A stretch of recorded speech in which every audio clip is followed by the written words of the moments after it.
In the last 20 years, no one who worked for the Knicks had an easy time. It's hard to do well in a market that wants to go back to the good old days, and as the team fails, people get more and more upset. Fat Joe is upset. On Knicks Fan TV, he said that the team didn't have any superstars and made fun of two former players. This and much more in today's video. Stick around to learn all. Fat Joe took huge shots at Carmelo Anthony and Julius Randle. Carmelo Anthony and Julius Randle are two of the few Knicks players who have been named an All-Star in the last 10 years. However, they both had their flaws, and with the exception of a couple of seasons, weren't able to lead the team to much success. Fat Joe said that Melo and Randle both pose the same problem for their team when they're on the court. He said this while talking about the Knicks' recent losses. Melo is my brother, and he's a black hole. However, Melo is just like Randle, and I love Randle. After this show, everyone might be mad at me, but it, let's do it. Randle is a black hole if the ball is being moved and they're doing well. He wants to just sit there with the ball, do a little drop step, and shoot the Melo was doing the same thing. Whenever everybody is moving around, y'all like, hold up, let me get there, let me get it, let me get my buckets. That might be a fair criticism, since they both keep the ball and don't let it move. Melo did play that way because he was a true isolation scorer, but that wasn't going to help the Knicks win, and we could see that because they only had one good season with him, in 2012-13. Randle is in a similar situation right now. In 2021, he led the team to a surprise spot in the playoffs, but this past season, the team fell apart in a similar way. Even the Knicks seem willing to trade him, but nothing has happened yet, so Randle will have a chance to make up for what went wrong last season, and maybe win over the fans again like he did in 2020-21. The attack came as a result of Knicks failing to land Donovan Mitchell. The New York Knicks had everything they needed to trade for Utah Jazz star guard Donovan Mitchell, but they say they were never given a real chance to do so.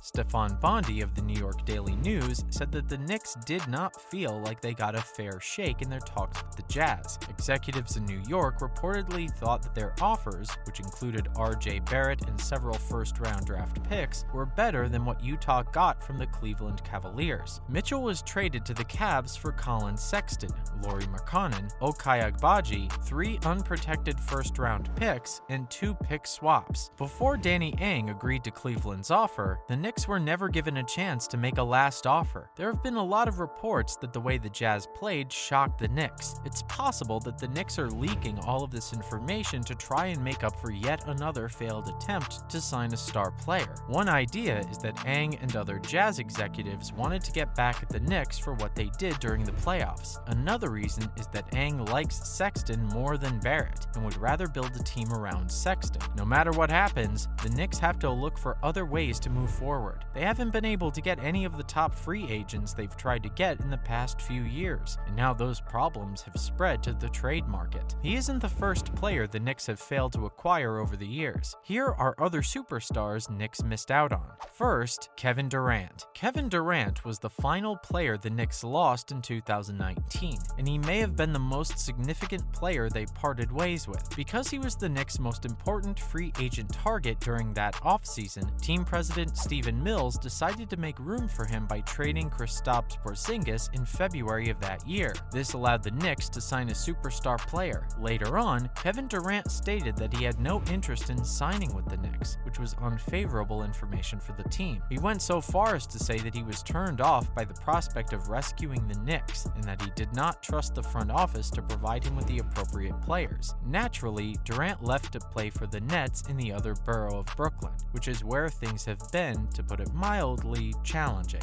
Although he has a couple of seasons with the Nets that were on par with MVP levels, he made it abundantly clear that he wanted to leave the team during the offseason. Early on in the summer, he expressed a desire to be moved, and although things have settled down somewhat, there is still a significant amount of work to be done in Brooklyn. James Dolan would be thrilled if Kevin Durant were to become one of his problems, regardless of the other things he does in his life. Instead, he is a source of frustration for those who support the the Knicks. Second, Stephen Curry. The only reason Stephen Curry isn't a Knick is because they didn't move up in the 2009 NBA draft to take him earlier. They can't be blamed for not doing so because no one knew that he would change the game and become the best shooter in history. The worst part of this is that Curry was taken one pick before the Knicks were supposed to take him. The Knicks chose Jordan Hill with the 8th overall pick, which was one pick before the Raptors picked DeMar DeRozan. People are familiar with the story of Stephen Curry's career. In the last 8 years, he has led the Warriors to 4 championships and became known as the king of the three-point shot.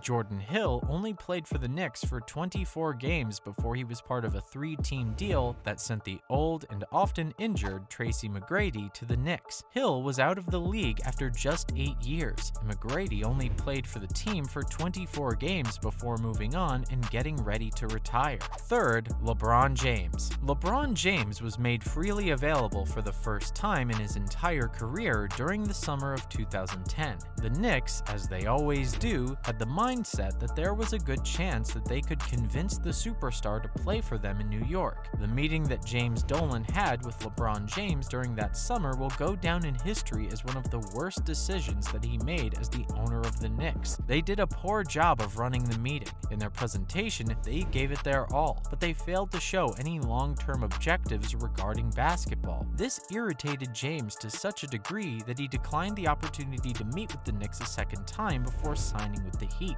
Therefore, the Knicks overpaid for Amare Stoudemire, who was getting older and was dealing with a lot of injuries at the time of the trade. Later on in that season, they made yet another poor choice when they traded the majority of their young players to the Nuggets in exchange for Carmelo Anthony. On the other hand, LeBron has guided the Heat to the NBA Finals on 4 consecutive occasions, where they have been victorious twice. After that, he parted ways with the Heat and went on to guide the Cavaliers to 4 consecutive NBA Finals, where they ultimately secured their first championship in 2016. The Knicks were able to make it to the playoffs twice, when Carmelo and Stoudemire were on the team, but the fact that they botched their pursuit of LeBron will continue to haunt them until Dolan decides to sell the team. Have the best of luck. Finally, Michael Jordan. I can guess what you're thinking. When did Michael Jordan decide not to play for the Knicks? 1996 was a free agent year, and Michael Jordan was looking for a 1-year deal with a one-time payment. The Knicks were very interested in Jordan, as they should have been,